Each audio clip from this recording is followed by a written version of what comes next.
Did I ever talk about how I actually like Pokemon's 30th anniversary? Now, I know what you guys are thinking. What? Returo 64 actually like an anniversary this year? Yeah, I actually do. Yes, I actually like Pokemon's 30th anniversary. Was Pokemon's 30th anniversary crazy? Not really, but they did their thing, and I'm gonna give credit where credit is due. Like, the biggest thing for me is that they didn't stall until half of the year just to stall some more and give us the bare minimum. Looking at you, Sonic! Looking at you! Alright, getting back on track with the topic, because this isn't about Sonic, this is about Pokemon. One of the biggest things that they did for Pokemon's 30th anniversary is that they shadow dropped ports of Fire Red and Leaf Green.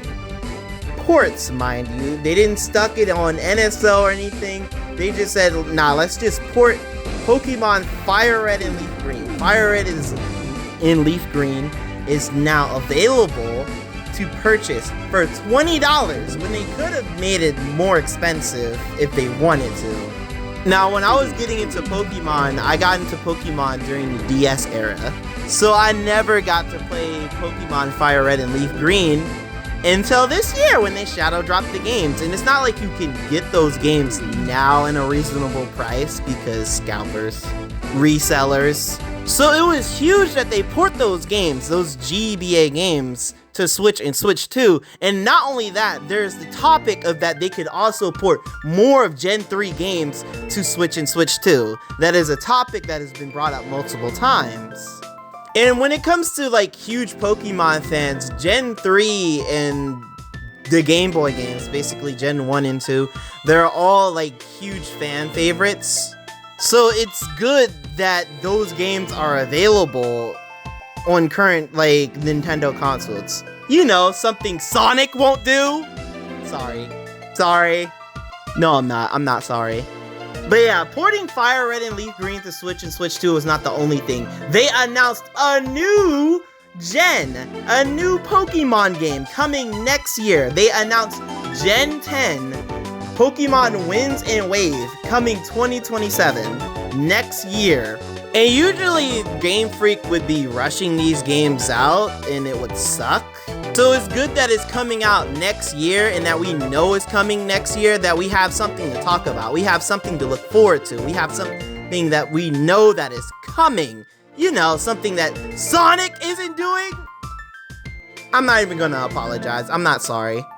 But yeah, Gen 10 looks really good. Pokemon Winds and Waves looks really good, and I'm gonna go to Nintendo New York for that launch event. I'm gonna try to go to New York, Nintendo New York for that launch event, pick up the copy.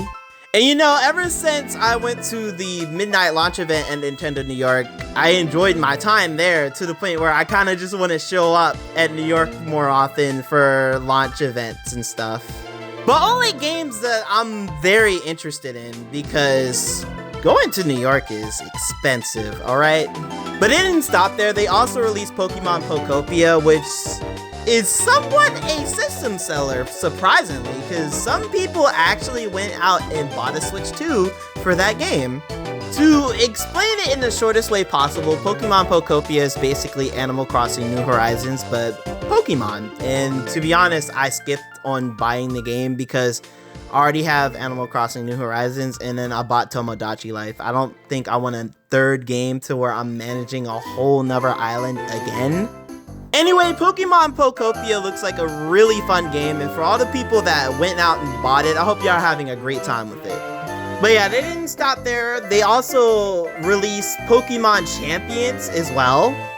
I didn't play that game, but from what I've heard, it's a game to where you're basically battling each other competitively, like battling other players competitively, and using Pokemon that you got from either Pokemon Legends ZA or Pokemon that you have stored in Pokemon Home.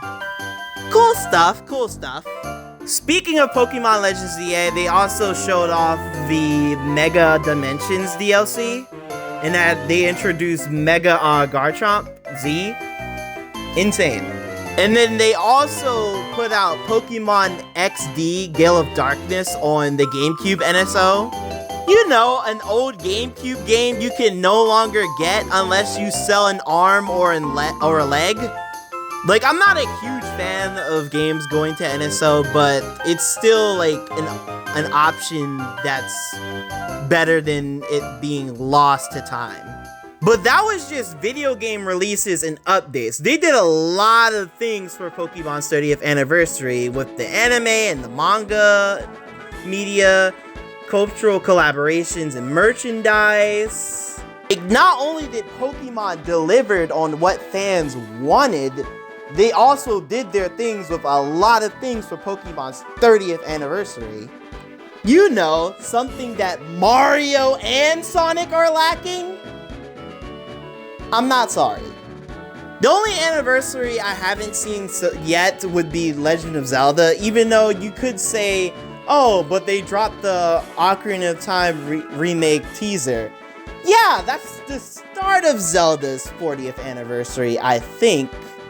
But there could be more shown in the future. Which means more waiting, which fucking sucks. But hey, at least we know that there's something coming. At least we know that there is something to look forward to. Unlike Sonic, because we don't know shit. We don't know nothing is coming other than filler shit that no one gives a fuck about.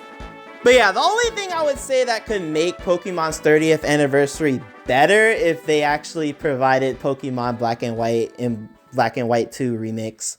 And maybe a port of Pokemon Heart Gold and Soul Silver.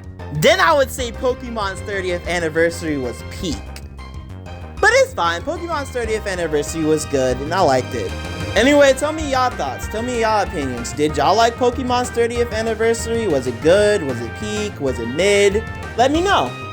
Always remember guys to please take care of yourselves and have a damn good one. Peace.